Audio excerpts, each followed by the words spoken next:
ओम नमः सिद्धेभ्यः ओम नमः सिद्धेभ्यः। नमो अरन्ताणं नमो सिद्धाणं नमो आयर्याणं नमो वज्रायाणं नमो लोये सर्वसावुणं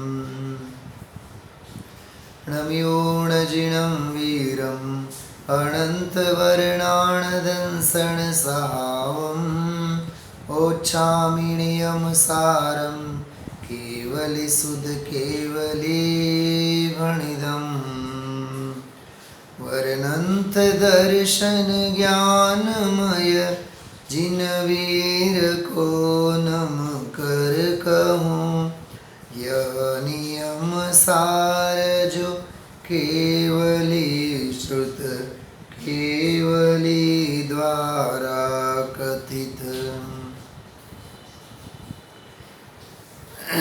पर्वतिराज पर्युषण 10 लक्षण महापर्व के अंतर्गत सायंकालीन विशेष स्वाध्याय के क्रम में हम आप लोग भावना प्रधान निज भावना के हेतु से लिखे हुए नियम सार ग्रंथादिराज के ऊपर आचार्य कुंद देव के परमार्थ प्रतिक्रमण अधिकार के आधार से प्रतिक्रमण इस विषय के ऊपर अभ्यास स्वाध्याय चिंतन मनन कर रहे हैं। परम कृपाणु श्रीमद जी का एक बहुत सुंदर वाक्य है, एक पंक्ति है, वाचे पण नहीं करे विचार, वाचे पण नहीं करे विचार, ते नहीं समझे सगड़ो सार। जीवन भर सारी जिंदगी भर खूब पढ़ते रहें, खूब सुनते रहें, लेकिन जो सच में आगम चक्षु साहू प्रवचन सार की भाषा में यदि कहा जाए तो आगम चक्षु साहू, साधु की दृष्टि तो आगम चक्षुमय होती है, अथवा आत्म साधक जीव तो आगम चक्षु वाला होता है। आगम की चक्षु हम में आत्मसात नहीं होती है, अपन चर्म चक्षुओं से ही सोचते हैं, देखते हैं। जो दिव्य आगम चक्षु ज्ञान चक्षु से देखने की जो कुशलता, जो दिव्य अध्यात्म की दृष्टि हम में आनी चाहिए, वो नहीं आती है। क्यों नहीं आती है? क्योंकि मात्र शास्त्रीय ज्ञान में, मात्र शास्त्रलक्षी, परलक्षी, पुस्तकलक्षी, पर सत्तावलंबी क्षयोपशम ज्ञान में ही हमें ज्ञान की पूर्णता भासित होती है। और जो सच में आंतरिक अध्यात्म ज्ञान है, स्वरूप ज्ञान है, स्वरूप का भान है, वह हमें दृष्टिगोचर नहीं होता। पूज्य गुरुदेव श्री के शब्दों में कहें, अपने आत्म स्वभाव के अलावा इस जीव को कहीं भी, किसी भी वस्तु में, किसी भी कषाय की मंदता और ज्ञान के उघाड़ आदि रूप सामग्री में अधिकता भासती है, विशेषता लगती है, महिमा आती है, आदर होता है, तो अपने चैतन्य स्वभाव की अधिकता, विशेषता इसे भासित नहीं होगी और उस चैतन्य स्वभावी भगवान आत्मा की महिमा भी इसे नहीं आएगी। तो आत्म महिमा के लिए, स्वरूप की महिमा के लिए, अरे स्वभाव की महिमा के लिए जगत की महिमा छोड़नी पड़ेगी। जगत का चमत्कार इसे चमत्कार लगता है, लेकिन जगत का चमत्कार दृष्टि में से छूटना चाहिए। पूज्य बहन श्री की भाषा में कहें, बहुत सुंदर बात उन्होंने कही है। हम आप सभी आत्मार्थी मुमुक्षुओं को बहुत चिंतन योग्य बिंदु उन्होंने दी है। जे जगत थी मरी जाए एने माटे आ वात छे। जगत से जो मरना चाहे, जगत से जो छूटना चाहे, अरे जगत से जो मरे वही इस तत्व के मार्ग में जीवे। क्योंकि भाई जो सो रहा व्यवहार में वह जागता निज कार्य में, जो जागता निज कार्य में वह सो रहा व्यवहार में। ये आचार्य कुंद कुंद देव की उक्ति है कि जो निश्चय बोध स्वभाव भाव में जागृत है वो जगत के लिए सोया हुआ है, वो मर गया है, वो जगत से उदास है। और जो जगत की होशों को, जगत की महिमा को अपने हृदय में बिठाया हुआ है, वो अपने आप के लिए खो दिया है उसने, वो सो रहा है अपने आत्म कल्याण के मार्ग में। तो यही रहस्य की बात हम आप लोगों को इस प्रतिक्रमण, परमार्थ प्रतिक्रमण के संदर्भ में समझनी है।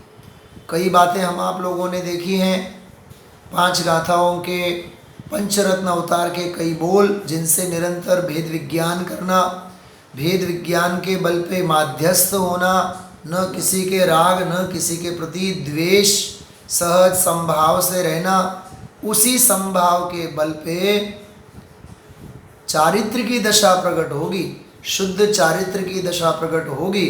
और वही शुद्ध चारित्र की दशा जब प्रकट होती है तो भूमिका के अनुसार सहज ही उसको परमार्थ प्रतिक्रमण की, परम आलोचना की, परम प्रत्याख्यान, निश्चय शुद्ध प्रत्याख्यान की, परम समाधि, परम भक्ति, ऐसी अद्भुत अद्भुत अद्भुत अद्भुत चारित्र की तरंगे प्रकट हुए बिना नहीं रहती है।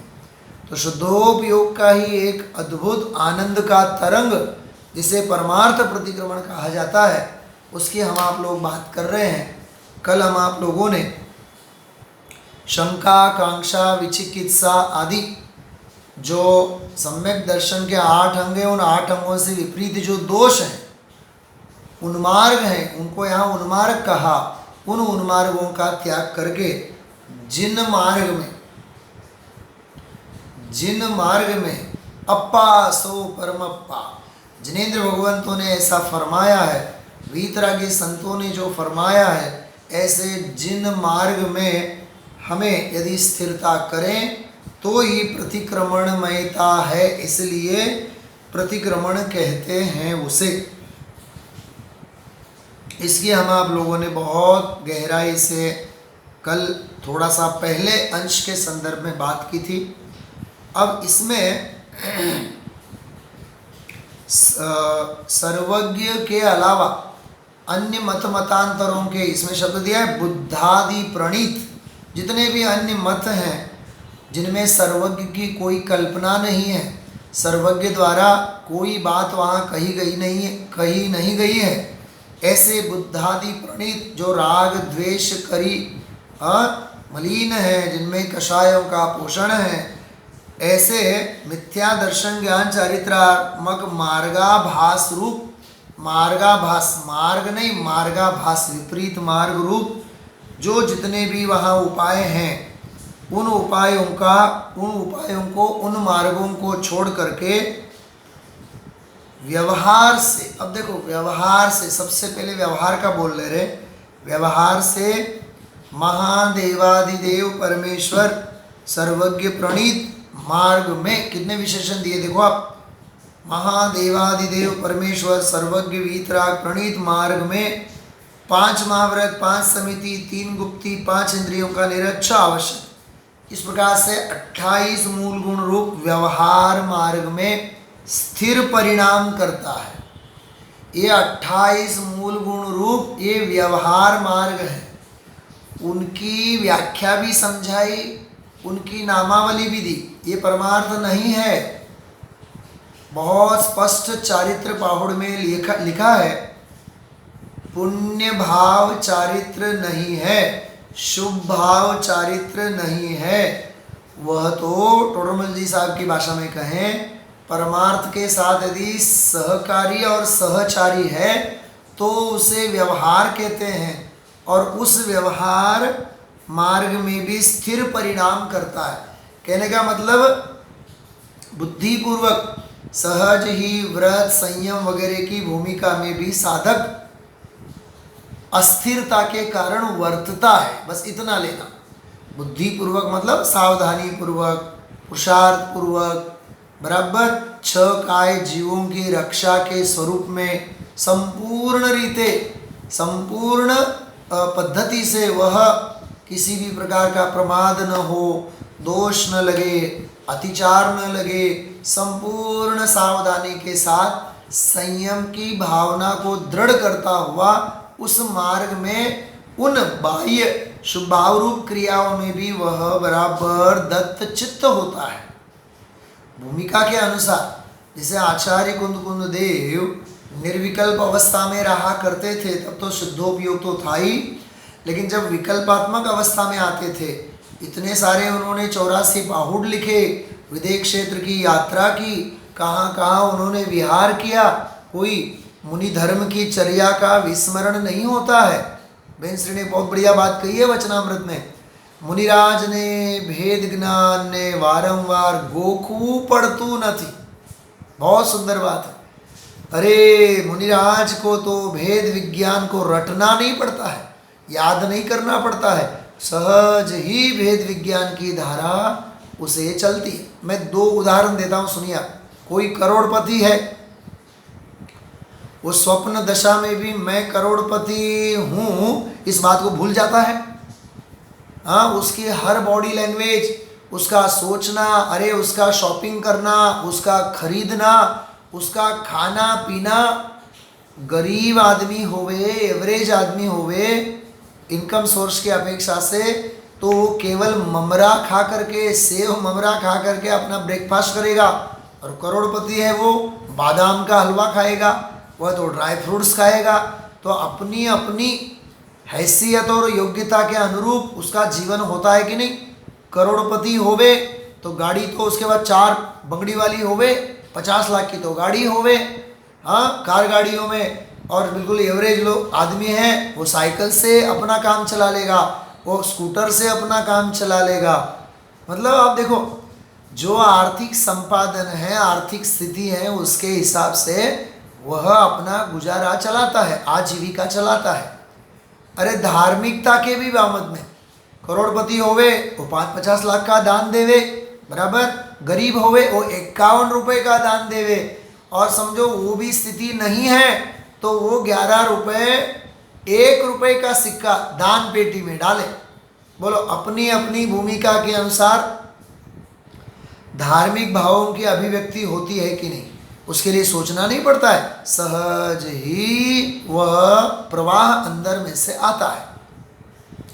दूसरा उदाहरण, जैसे समझ लीजिए लग्न के लायक लड़की हो जाती है, उसकी जब शादी होती है,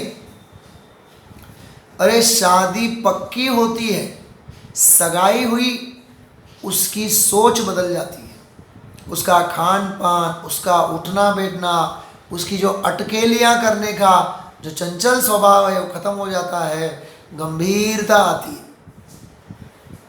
और वह सगाई के बाद भी ससुराल जाती है 2-4 दिन के लिए, तो वहाँ भी उसका उठना बैठना, बोलना, हंसना सब गंभीरता में होता है। बिल्कुल उसके रोम रोम में मैं तो पुत्र वधू हूँ, मैं तो इस ससुराल की, इस घर की मैं पुत्र वधू हूँ, उसका पूरा का पूरा सोच विचार चिंतन मनन सब बदल जाता है। बात समझ में आ रही है? तो सगाई जिसकी हुई है उस लड़की की भाषा बदल जाती है, भाव बदल जाते हैं, क्योंकि उस लड़की का अभिप्राय बदला है। क्या कहा मैंने? भाव, भाषा, अभिव्यक्ति क्यों बदल जाती है? बाह्य की, मन वचन काय की सारी वृत्तियां बदल क्यों जाती हैं? क्योंकि अंदर की श्रद्धा बदल गई है, अभिप्राय बदल गया है, श्रद्धा पलट गई है। क्या गजब की बात है। अरे जिस माँ बाप ने जन्म दिया उनको तो सारी जिंदगी भर 18-20 साल वो मम्मी पापा डैडी मम्मा कहती हैं। सगाई होते ही से सास ससुर जो होते हैं उनको क्या आदर के साथ, हाँ, क्या सम्मान के साथ डैडी मम्मा, डैडी, मम्मा। अरे वो ससुराल से जब आती है तो अपनी सगी माँ को ये कहती है, मम्मी तुम्हारी बात गलत है। मेरी मम्मी है ना, वो मेरी मम्मी, वो बिल्कुल सही बात कहती है। अरे मेरे पापा तो बहुत मेरा ध्यान रखते हैं। वहाँ डैडी और मम्मी का सारा स्वरूप बदल गया होता है। कैसे अभिप्राय की क्रांति कैसी होती है।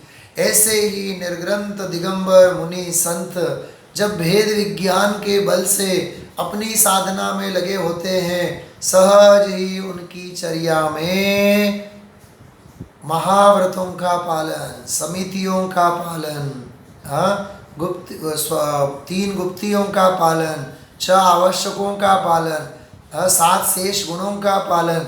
वे अब खड़े खड़े ही आहार लेंगे, बोलो बैठे बैठे नहीं लेंगे। विहार करेंगे, चातुर्मास में विहार नहीं करेंगे। ज्ञान और ध्यान इनके अलावा वे कुछ नहीं करेंगे। क्या कहा मैंने? ज्ञान और ध्यान के अलावा वे कुछ भी नहीं करेंगे, क्योंकि उनके 2 ही काम हैं, केवल मात्र और मात्र ज्ञान। और यदि निर्विकल्प ध्यान में नहीं रह पाते हैं तो बाई की दशा में सहज ही वे अपनी ज्ञान की दशा में होंगे।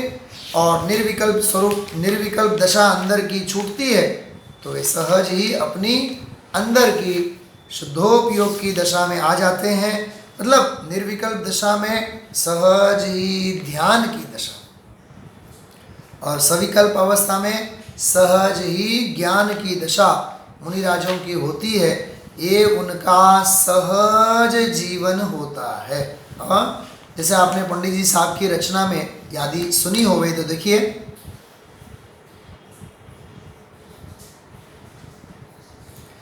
धन्य मुनिराज हमारे हैं, धन्य मुनिराज हमारे हैं, धन्य मुनिराज हमारे हैं, धन्य मुनिराज हमारे हैं।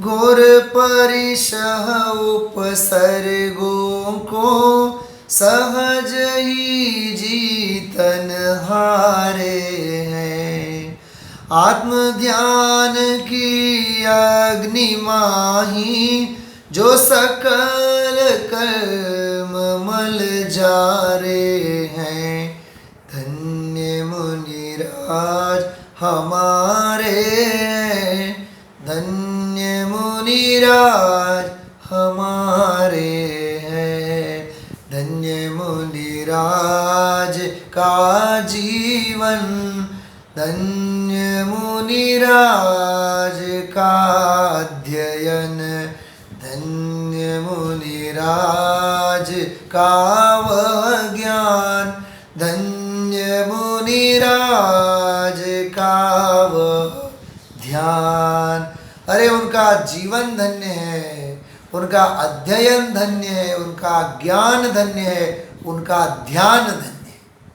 तो व्यवहार मार्ग में परिणामों को स्थिर करते हैं। देखो ये व्यवहार का कैसा गजब का बैलेंस। पद्म परमलधारी देव के मूल शब्द हैं, संस्कृत में पढ़ के बताता हूं। व्यवहारेण महादेवादिदेव परमेश्वर सर्वज्ञ वीतराग मार्गे पंच महाव्रत, पंच समिति, त्रिगुप्ति, पंचेंद्रिय निरोध, षड आवश्यकादि 28 मूल गुणात्मके स्थिर परिणामम करोति। अपने परिणामों को स्थिर करते हैं। साधनारत साधनारत साधना।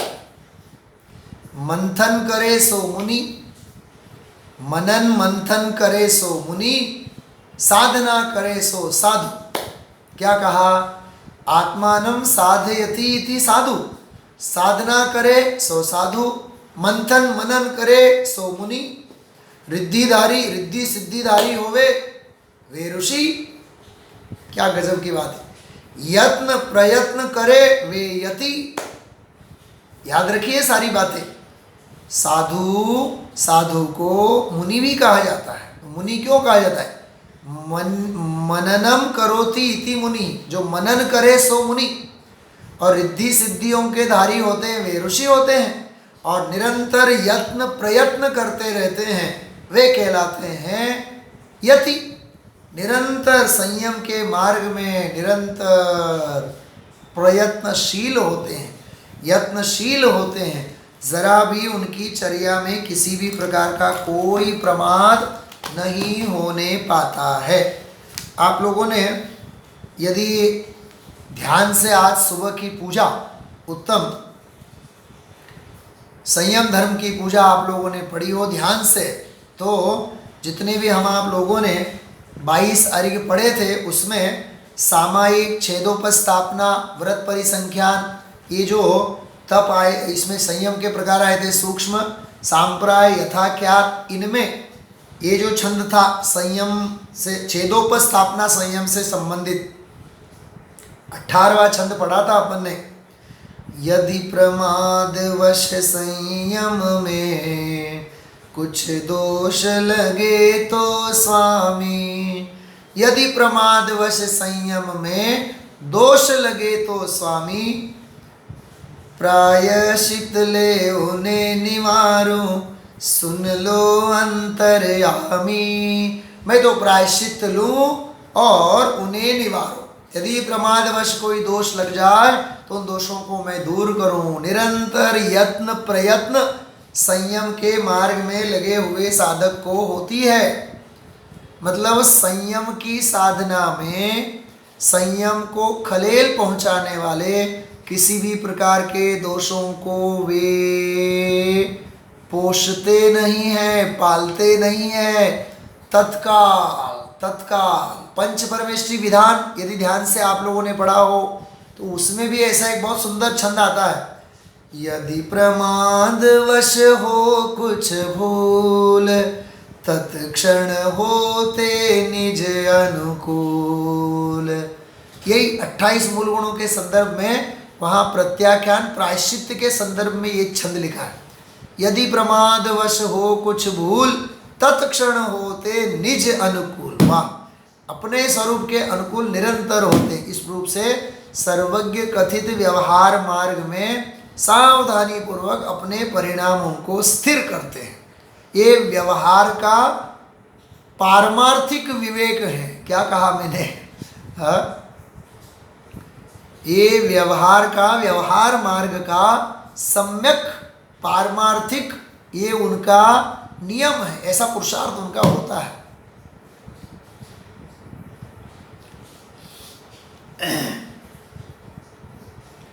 संयम ना हेतु थी योग प्रवर्तना, स्वरूप लक्ष्य जिन आज्ञाधीन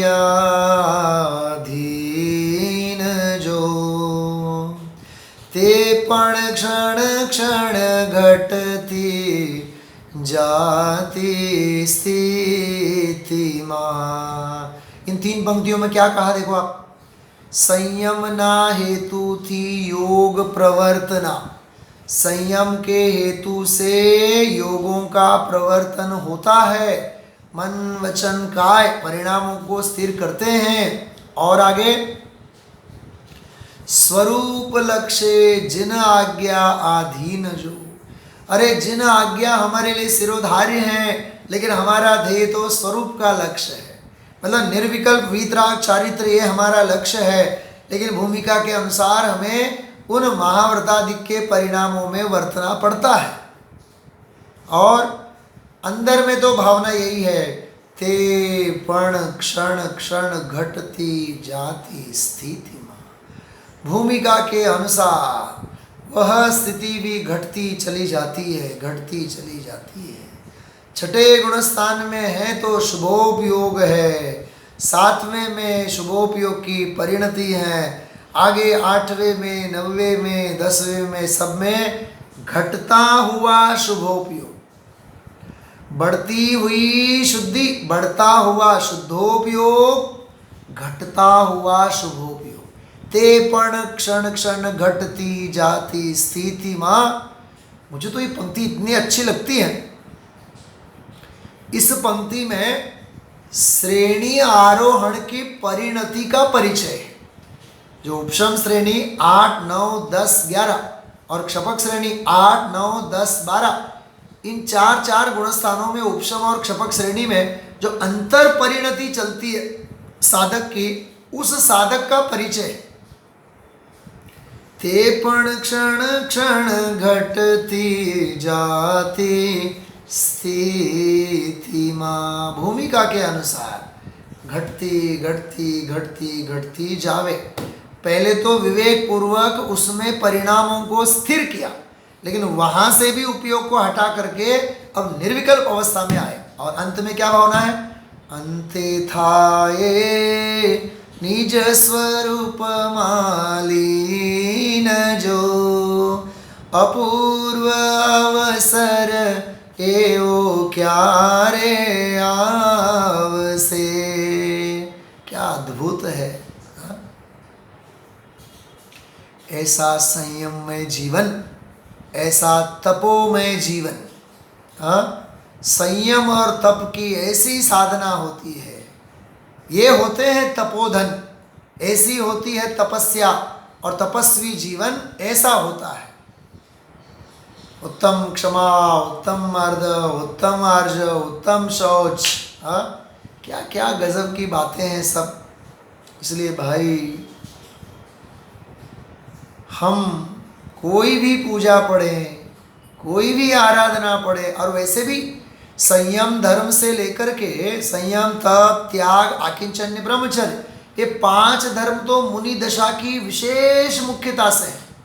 उनकी अंतर परिणति और अंतर पुरुषार्थ को बताने वाले हैं ये। जैसे तप की पूजा में भी हम आप लोग अनशन, औमोदर्य आदि सारे तपों के बारे में कितने सारे अर्घ्य पढ़ते हैं। संयम के पूजा में भी कितने सारे अर्घ्य पढ़ते हैं। अरे उनकी संयम की साधना, उनकी तपों की भावना, धन्य है संत साधुओं की साधना। अरे वे निर्ग्रंथ संत जिनका भव का आया होता है निकट में अंत, और जल्दी ही जल्दी 1-2 भवों के बाद जो बनने वाले हैं भगवंत, और हम हाथ जोड़ करके उनके चरणों में नमंत। क्या कहा मैंने? ऐसे संत, ऐसे भगवंत, हम आप जैसे भव्य जीव, उनके चरणों में त्रिकाल नमंत। ऐसा धन्य मुनिराजों का जीवन होता है। सच में हमारे रोम रोम में, हमारी परिणति में ऐसी मुनि दशा। अपूर्व अवसर एओ क्या रे आवसे, क्या रे थैशो बायांतर निरग्रंथ जो सर्व संबंधनो बंधन तीक्षण छेदिने। ऐसी भावना हम आप लोग भाएं। चलिए आगे बढ़ते हैं। तो इस रूप से व्यवहार मार्ग में स्थिर परिणाम करता है। बोलो, इस व्यवहार की यहाँ सत्ता सिद्ध की है, अपेक्षा सिद्ध की है। अशुभ भाव से बचने हेतु तो ज्ञानी को शुभ आता। लिखा है कि नहीं पंचास्तिकाय में? अशुभ भाव वंचनार्थम अस्थान राग वंचनार्थम कदाचित ज्ञानीनो अपि भवति, ऐसा लिखा हुआ है। क्या लिखा? अस्थान राग वंचनार्थम, गलत जगह पर। अस्थान मतलब गलत पाप की प्रवृत्ति में से राग को बचाने के लिए, मतलब राग को हटाने के लिए। वंचनार्थम कदाचित ज्ञानीनो अपि भवति। ऐसा यह ज्ञानियों का संयम में, तप में, त्याग में, आकिंचन्य में, ब्रह्मचर्य में, 10 धर्म में ऐसा अद्भुत जीवन होता है। इसलिए स्ववश योगी और परमात्मा के बीच में कोई भी अंतर नहीं है।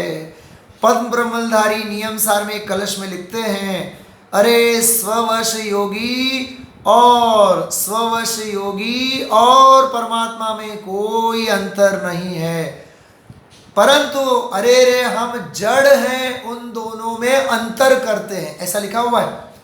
व्यवहार चारित्र अधिकार में ऐसा एक बहुत सुंदर कलश आता है, अरे रे हम तो जड़ हैं, ऐसे स्ववश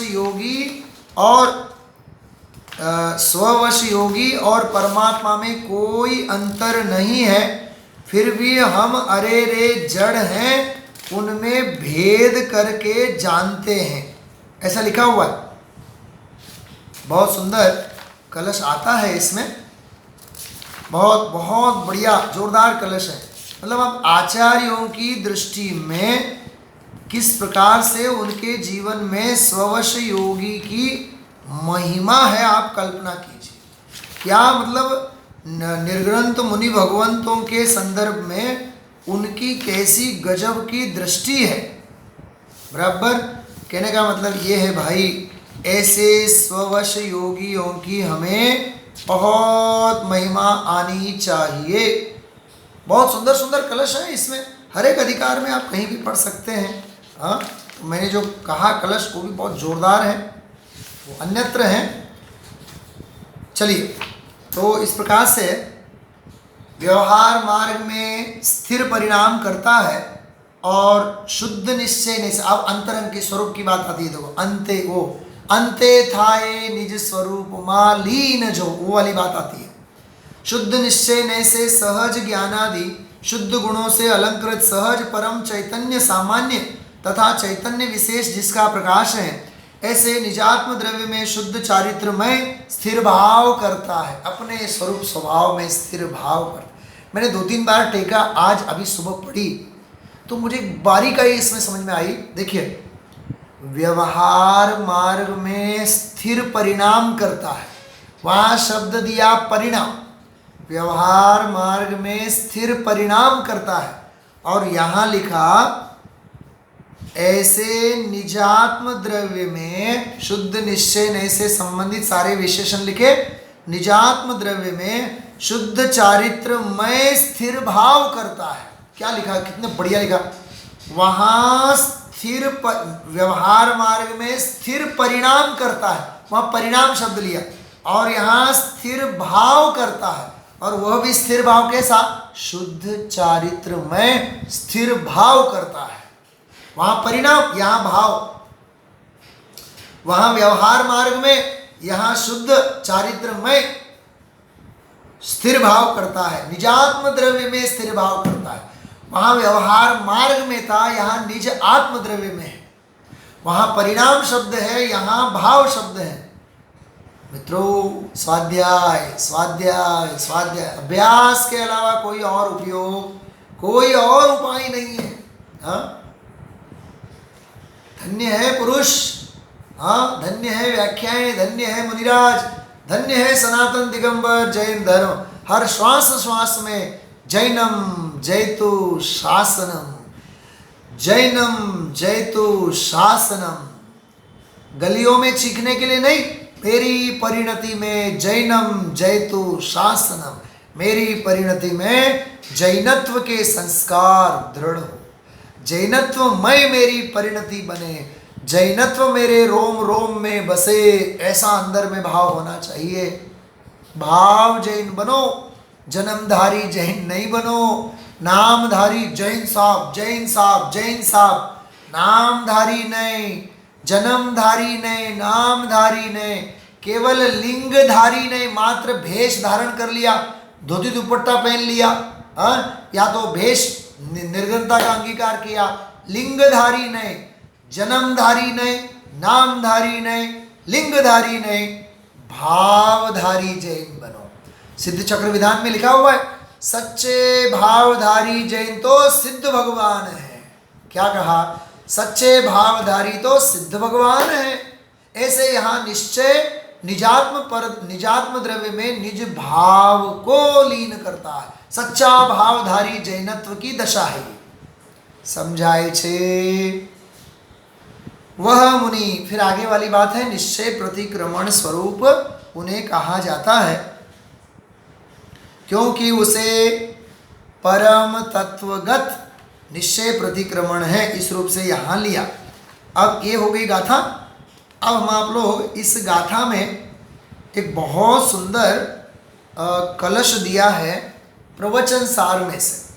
अब प्रवचन सार के कौन से प्रकरण से दिया होगा आप समझ सकते हैं। ज्ञान तत्व प्रज्ञापन में तो ऐसी कोई बात तो है नहीं, ज्ञेय तत्व प्रज्ञापन में भी ऐसी कोई बात नहीं है। चरणान योग सूचक चूलिका, तीसरा अध्याय। जिस चरणान योग सूचक चूलिका को आचार्य जयसेन देव ने चारित्र अधिकार कहा, उस चारित्र अधिकार में से ये प्रकरण है। अब देखिए क्या लिखा है। कलश है, मैं संस्कृत का नहीं पढ़ता हूँ, हिंदी में से पढ़ता हूँ। हिंदी का अनुवाद है बहुत बढ़िया। ये डॉक्टर साहब का पुस्तक है नियम सार। ये ओरिजिनल ग्रंथ जो टीका है इसमें नियम सार। थोड़ी जाते जाते मैं आपको एक बात बता दूं, आत्म प्रबोधिनी टीका है। बालिल साहब ने इसके ऊपर आत्म प्रबोधिनी, जैसे नियम सार की पद्म ब्रह्मल हरिदेव की तो टीका तो है ही, लेकिन एक भावार्थ वगैरह आगे पीछे थोड़ा सा सुंदर संकलन किया है। उसमें जो मूल में पद्म ब्रह्मलधारी देव ने तथाच उत्तम प्रवचन सार व्याख्यायाम, वही बात प्रवचन सार की व्याख्या में कही गई है। इसको लिख करके कोट किया है। 41 नंबर का प्रवचन है कोटेशन में, वहाँ मूल में छंद नंबर है 15। मतलब प्रवचन सार में कलश भी कम है, उसमें 15 नंबर का कलश है। उसका अनुवाद है हिंदी में, पढ़ता हूँ, सुनिए आप लोग। उत्सर्ग और अपवाद के विभेद द्वारा भिन्न भिन्न भूमिका में व्याप्त जो चरित्र है। देखिए चरणान योग सूचिका सूचक चूलिका में प्रवचन सार में उत्सर्ग मार्ग और अपवाद मार्ग, उत्सर्ग मार्ग और अपवाद मार्ग, इनका समन्वय साध करके परस्पर में मित्रता वाली बात वहां लिखी है। मैं तीसरी बार वचनामृत का एक उदाहरण देता हूँ। बेन श्री के वचनामृत में बोल है कि ज्ञानी ने उत्सर्ग मार्ग ने अपवाद मार्ग में क्या हट के जिद होती न थी। बहुत बढ़िया बोल है। अरे उत्सर्ग मार्ग भी सहज, अपवाद मार्ग भी सहज। आप गुरुदेव श्री के व्याख्यान सुनिए, उसमें बहुत बढ़िया प्रवचन है।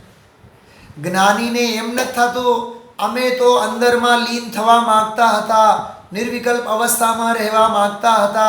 आ 28 मूल गुणना परिणामों क्यांथी आव्या, आ शास्त्र लखवाना भाव क्यांथी आव्या, एवं मुनिराज ने होतु नथी। हाँ? क्या कहा, समझ में आई बात? जैसे हम लोग जयपुर में जब पढ़ते थे, और जैसे विद्यार्थी के जीवन, मेरे साथ तो कभी हुआ नहीं, लेकिन मैं ऐसे बता रहा हूँ आपको कि कोई विद्वान जैसे पर्युषण पर्व के दिनों में अष्टानिका में कई समाज में जावे, सुबह दोपहर शाम, सुबह दोपहर शाम प्रवचन, विधान, कक्षा, क्लास, सांस्कृतिक कार्यक्रम, वो थक जाए थक जाए थक जाए थक जाए, परेशान हो जाए, तो एक दोहे को याद करता था। कोई भी XYZ, क्या? पंडिताई पल्ले पड़ी, पूर्व जन्म का पाप। क्या समझ में आ रही? पंडिताई पल्ले पड़ी, पूर्व जन्म का पाप, औरन को उपदेश दे कोरे रह गए आप। भाई ऐसा नहीं है। शरीर थक सकता है, आत्मा नहीं थकना चाहिए। गला खराब हो सकता है, परिणाम खराब नहीं होने चाहिए। क्या कहा मैंने? गला खराब हो सकता है, आवाज बंद हो सकती है, अंदर की चैतन्य परिणति चलनी चाहिए। हाँ, तो ये कोई पाप का उदय थोड़ी ना है। डॉक्टर वाहिल साहब कहा करते थे, हमारे गुरुजी, अरे अन्ना जी, यशपाल जी, अन्ना जी कहा करते थे, अरे तीर्थंकर भगवंतों जैसी गणधर की गादी मिली है, ये तो जितना अपने से हो सके उतना तत्व का प्रचार करो, ज्ञान का प्रचार करो, भव्य जीवों को मार्ग का उपदेश दो, और चार गति के जीवों को, जो चार गति के जीव दुखी हैं, जगत के दुखी जीवों को मार्ग का उपदेश देना यही सबसे बड़ा उपकार है। ये टोडरमल जी साहब का कोटेशन है, टोडरमल जी साहब का ये वाक्य है। देखो मैं आपको पढ़ के बताता हूँ, कितना सुंदर वाक्य है। 8वें अध्याय का पहला वाक्य है, 8वें अध्याय के पहला ही वाक्य है। ये देखिए, ये ग्रंथ कितना पुराना ग्रंथ है। ये जब मैं स्वयं पढ़ता था जयपुर में, 88, 87 की बात है ये, 88, 89 तब का ये ग्रंथ। इसके पन्ने में देखो कितने पुराने पन्ने हो गए हैं। ये ग्रंथ है, इसमें वाक्य है, देखो आप। अब मिथ्या दृष्टि जीवों को मोक्ष मार्ग का उपदेश देकर उनका उपकार करना यही उत्तम उपकार है। ज्ञान दान जैसा कोई दान नहीं, तो मोक्ष मार्ग का उपदेश देकर उनका उपकार करना यही उत्तम उपकार है।